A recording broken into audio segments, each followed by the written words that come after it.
So in this case, we have integral 0 to pi x sin x over 1 plus cos square x is there. Here we know this is a definite integral, तो definite integral के लिए हमें कोई ना कोई property use करनी पड़ेगी. And in this one I can use obviously property 4. क्या कहती है property 4? 0 to a और fx dx is there और किसके equivalent होगी? It would be clearly equivalent to 0 to a. Limits हमारे वही रहेंगे, बट इस केस में हमारा x क्या बन जाएगा? a minus x. a minus x का मतलब क्या है कि अपर लिमिट वाली वैल्यू पुट हो जाएगी हमारी, and then dx over it. अब यहाँ पे आप कैसे इसका यूज करोगे वो आपने देखना है. We would be substituting obviously pi है, और सबसे पहले हम इसको क्या मान लेते हैं? आई कंसिडर कर लेते हैं. So I integral would be equivalent to x की जगह क्या सब्स्टिट्यूट करोगे?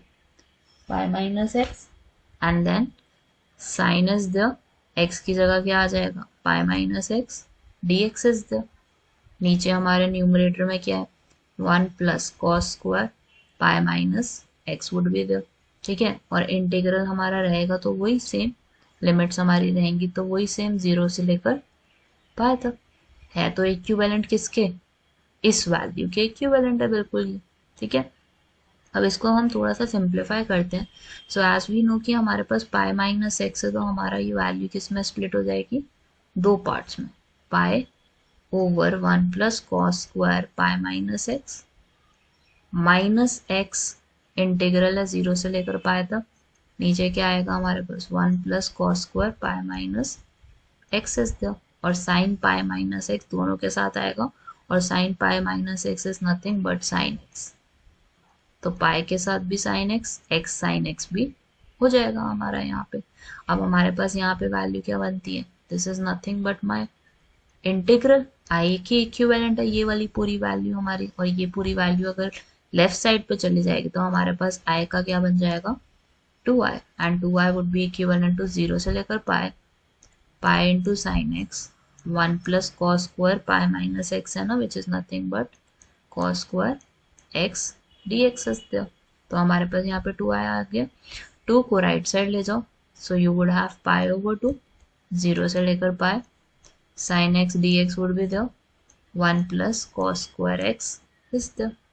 अब यहाँ पे what we can do is we can put cos x as t. cos x को हम क्या सब्स्टिट्यूट कर देंगे? t. लेफ्ट साइड पे हमारे पास क्या हो गया? Minus sign x dx. Right side we have dt. अब हमारे पास किसके इक्विवेलेंट आ जाएगा? आई. पाई बाय 2 इंटीग्रल 0 से लेकर. अब एक काम करते हैं, लिमिट्स भी चेंज कर लेते हैं अपनी, टी के टर्म्स में लिख लेते हैं. तो हमारे पास टी के टर्म्स में क्या हो जाएगा? अगर कॉस पाई लोगे, क्योंकि पाई की वैल्यू सब्स्टिट्यूट करेंगे तो कॉस पाई बना. Cos pi is nothing but cos 180 which is minus 1, और 0 पुट करोगे कॉस 0 इज नथिंग बट 1. तो हमारे पास यहाँ पे वैल्यू आ गई 1 से -1 तक की. dt would be there in the numerator, और माइनस साइन आगे आ जाएगा क्योंकि माइनस साइन एक्स dx है. And in the denominator I would have 1 plus T square. तो अब बस हमने क्या लेना? We need to find the integral. So we have pi by 2 minus sign है, तो आप अपने लिमिट्स को क्या कर सकते हो? इंटरचेंज कर सकते हो. -1 नीचे 1 ऊपर. dt over 1 plus T square is there. अब वी नो कि 1 प्लस टी स्क्वायर हमारा जो है वो इवन फंक्शन है. बाय प्रूफ 7 प्रूफ अगर आप अपना चेक करो तो आपको समझ आएगा that we have this as the even function, क्योंकि 1 है ऊपर और नीचे -1 है. इसका मतलब कौन सी प्रॉपर्टी यूज हो सकती है? 7, which is like -a to a. Even function है. और क्यों? क्योंकि function x would be equivalent to function of -x. चाहे आप वैल्यू पुट करके देख लो, पॉजिटिव ही रहेगी हमारी वैल्यू.